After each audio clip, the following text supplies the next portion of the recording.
வணக்கம். இனிய மாலை வணக்கம். தமிழ் மக்களை எப்படி இருக்கின்றீர்கள்? எல்லோரும் நலமாக இருக்கின்றீர்களா? எல்லோரும் நலமாக இன்புற்று இருக்க வேண்டும். ஜனநாயகன் படத்தை பார்த்துட்டு வந்தேன். படத்தை பார்த்துட்டு வந்து என் ஓல்டு மெமோரிஸ் கொஞ்சம் பின்னோக்கி சென்றது. அப்போ எங்கள் அப்பா வந்து அம்ஜிகர போலீஸ் ஸ்டேஷனில் இருந்தார். ஒருத்தன் குடிச்சிட்டு வண்டி ஓட்டி ரோட்டில் படுத்துட்டு இருந்தவன் ஒருத்தனை அடிச்சிட்டான்னு சொன்னால் லேசாக அடிபட்டுட்டு, அது லேசான அடியா இல்லை உள்காயமாக ஹாஸ்பிட்டல் கொண்டு போகணுன்றதுக்காக வேண்டி சட்ட முறைப்படி சரியா அந்த அடிப்பட்ட மனுஷனை ஹாஸ்பிட்டலுக்கு அனுப்பிச்சிட்டு டிரைவரை வண்டியும் சீஸ் பண்ணி டிரைவரை கொண்டாந்து அம்ஜிகர போலீஸ் ஸ்டேஷனில் நிற்க வச்சார். நிற்க வச்ச 15 நிமிஷத்தில் ஒரு திராவிட கட்சியில் இருந்து ஒருத்தன், ஏன்னா திராவிட கட்சியில் இருக்கிறவங்களாம் இந்த மாதிரி தவிடியாருக்கு பிறந்தவன் தான் இருப்பான், யாரும் நல்லவனும் இருக்க மாட்டாங்க. டெலிஃபோன் பண்ணி கூப்பிட்டு எங்கள் அப்பாவை தேவையில்லாத மாதிரி திட்டி அவனை ரிலீஸ் பண்ண சொன்னான். வேறு வழி இல்லாமல் அவனை ரிலீஸ் பண்ண வேண்டியிருந்துச்சு. காரணம் என்ன? திராவிட அரசியல்வாதி என்ற ஒரு தெவிடியாளுக்கு பிறந்தவன். அவன் திட்டினானேன்றதுக்காக வேண்டி எங்கள் ஃபாதர் வந்து கிட்டத்தட்ட 1 வருஷம் மன உளைச்சல் இருந்தார். படிப்பறிவு இல்லாதவன் அரசியல்வாதின்ற ஒரே நோக்கத்துக்காக என்னை திட்டானேன்னு சொல்லி மன உளைச்சல் இருந்தார். சில நேர்மையான அதிகாரிகளுக்கு இப்படி அரசியல்வாதிகள் கொடுக்கிற டார்ச்சர் தான் பெருசா இருக்கும். அரசியல்வாதின்னு சொன்னா என்ன வேணாலும் செய்யலாம் அப்படின்ற ஒரு தெனாவட் அவனுக்கு. இப்போ அவன் மண்டைய போட்டுட்டான், போய் சேர்ந்துட்டான் நேரங்காலத்தோட. அவன்கிட்ட வாரிசு இப்போ அரசியல் கட்சியில் இருக்கான், எம்எல்ஏவாகவும் இருக்கான். அவனுக்கும் தெரியும் இது நான் யாரை சொல்றேன்னு சொல்லி. நான் உன்னைய வாட்ச் பண்ணிக்கிட்டே இருக்கேன். அவனை நீ என்கிட்ட மாட்டின ஏதாவது செஞ்சு சொல்லிட்டேன்.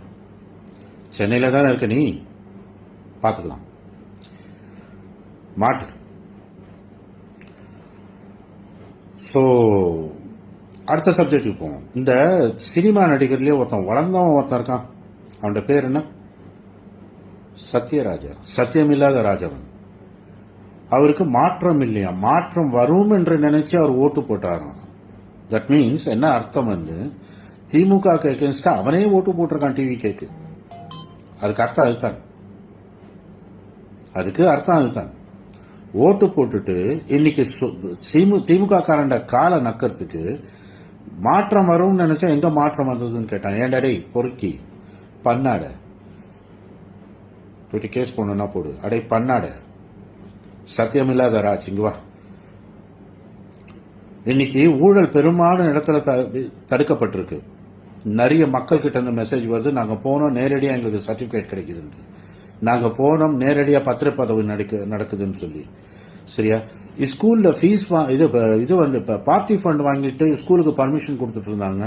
அதெல்லாம் ஃப்ரீயா கொடுக்குறாங்க. அது மாற்றமா தெரியலையா அவன் கண்ணுக்கு? மாற்றமா தெரியலையா அவன் கண்ணுக்கு?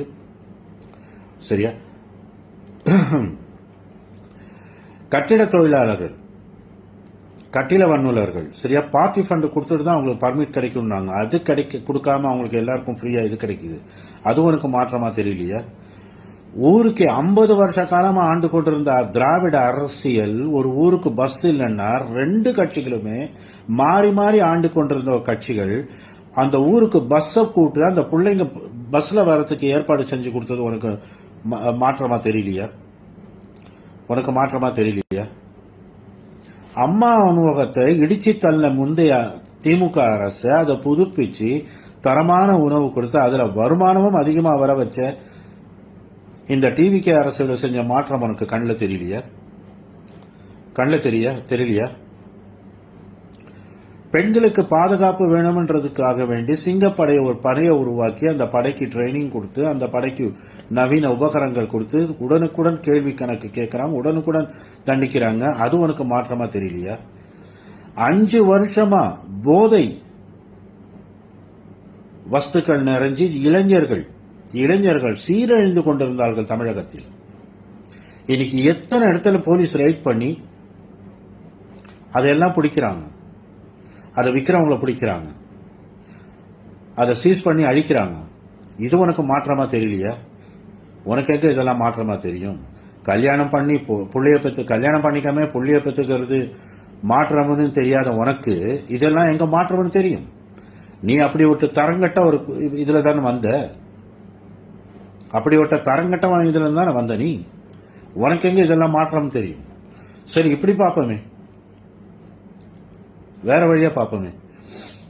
நீ சினிமாவில் வரப்போக்குள்ள வந்தவொடனே நீ வில்லனாவோ இல்லை கதாநாயகனாவோ நீ வந்துட்டியா? எவ்வளோ நாள் நீ ஸ்ட்ரகிள் பண்ண, எவ்வளோ நாள் தட்டு தாறுமாறி, எவ்வளோ நாளுக்கு பிறகு உனக்கு சின்ன சின்ன ரோல் கிடைச்சி, அதுக்கு பிறகு உனக்கு பிரேக்கப் கிடைச்சி நீ ஃபேமஸ் ஆகன?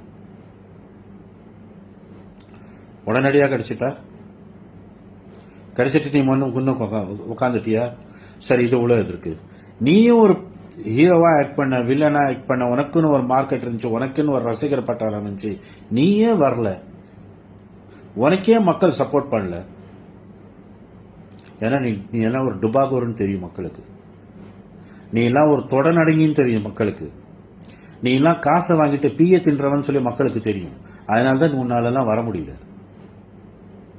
இன்னைக்கு உனக்கு மாற்றம் தெரியுதில்லை. டிவிக்கு அரசுல மாற்றம் தெரியுதில்லைன்னு பேசுறேன்.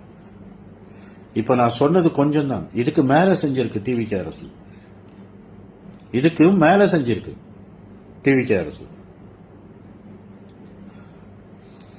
இப்போ ஒரு அமைச்சர் ஒரு கல்யாண மண்டபத்தை வாடகைக்கு விட்டு, திமுக ஆட்சி காலத்துல அந்த கல்யாண மண்டபத்தை வாடகைக்கு விட்டு வாடகை வாங்கிட்டு இருந்தார். அதாவது நலிந்தவர்களுக்கு இலவச திருமண மண்டபம் சொல்லி கட்டி கொடுத்தது, சரியா? அதை வாடகை கூட்டு வாடகை சம்பாதிச்சிருக்காங்க. இப்போ ஒரு எம்எல்ஏ அதை பிடிச்சிருக்காரு. பிடிச்சி அதுக்கு முறைப்படி நடவடிக்கை எடுத்திருக்காரு. இது உனக்கு மாற்றமா தெரியலையாடா? ரேஷன் அரிசியில கிலோவுக்கு 2 கிலோ குறையுது, கிலோவுக்கு சரியா பருப்புல 250 ரூபாய் குறையுது சொல்லி இதெல்லாம் கண்டுபிடிச்சு அவர் அதுக்கு நடவடிக்கை எடுத்திருக்காரு. இது உனக்கு மாற்றமா தெரியலையாடா? அடை வளர்ந்தவனு, எப்பவுமே வளர்ந்தவனுக்கு மூளை முட்டுக்காலில் தான் சொல்லுவாங்க. இவனுக்கு முட்டுக்கால்லையும் இல்லை மூளை. உனக்கு இதெல்லாம் மாற்றமா தெரியல? பத்திரை முறைகேடு, பத்திரங்கள் முறைகேடு, அதாவது புறம்போக்கு நிலத்தை முறைகேடு செஞ்சது பிடிச்சோமே, பிடிச்ச அதன் மீது நடவடிக்கை எடுத்திருக்கோமே, அது உனக்கு முறைகேடா தெரியலையா? அது உனக்கு முறைகேடா தெரியலையா? உனக்கு மாற்றமாவே தெரியல. இதெல்லாம் நாங்கள் மாற்றமாவே தெரியல.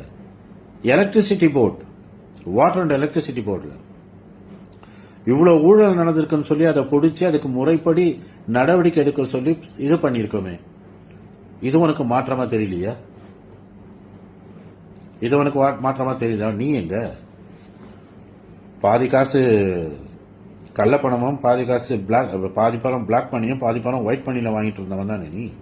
உனக்கு எங்க இதெல்லாம் தப்பா தெரிய போகுது? ஏண்டா புறம்போக்கு, இனிமேல்ட்டு நீ வந்து வாயை திறந்து பேசணும்னு சொன்னா தவற சுட்டி காட்டு, விமர்சனம் பண்ணு, நோ அப்ஜெக்ஷன். ஆனா அப்பட்டமான பொய்ய பேசிக்கொண்டு வந்தேன்னு சொன்னா கோயம்புத்தூர்ல, சரியா, நீ எங்க பிறந்தியோ அங்க வரைக்கும் நான் உன்னை இழுப்பேன். அங்க வரைக்கும் நான் உன்னை இழுப்பேன். எல்லாம் எனக்கு தெரியும். கவனம். இனிமேல்ட்டு பேச போக்குள்ள நீ முட்டு கொடு, திமுகவுக்கு முட்டு கொடு. திமுக காரன் காலில் நக்கு, திமுக கார காலில் உன்னை மகளையும் நக்க விடு. We don't mind it. அது உங்களோட சொந்த பிரச்சனை. ஆனா விமர்சனம் செய்ய போக்குள்ள அந்த விமர்சனத்துக்கு ஒரு மரியாதை இருக்கு. அபாண்டமா விமர்சனம் செய்யக்கூடாது. நடக்கிறத சொல்லி அதுக்கு பிறகு விமர்சனம் செய். புரியுதா? ஏற்கனவே உனக்கு நான் ஒரு பதிவை போட்டிருக்கேன். இது உனக்கு 2வது பதிவு. நான் நினைக்கிறேன், I hope you can understand my language. முடிஞ்சா 1008 ஏரியாவில் போயிட்டு கேஸ் போடு. ஏன்னா அங்கே இருக்கிறவங்கள தான் எனக்கு தெரியும், என்னையும் அவங்களுக்கு தெரியும், அவங்கள எனக்கு தெரியும். ஓகே, போயிட்டு கேஸ் போடு. மீண்டும் சந்திக்கலாம் நண்பர்களே. ஆதரவுக்கு நன்றி. தொடர்ந்து ஆதரவு கொடுங்கள். லைக் பண்ணுங்கள், ஷேர் பண்ணுங்கள், கமெண்ட் பண்ணுங்கள். இவங்க பேசுனதை பற்றி நீங்கள் என்ன நினைக்கிறீங்க அப்படிங்கிறத மறக்காமல் கமெண்ட்டில் சொல்லுங்கள். நன்றி.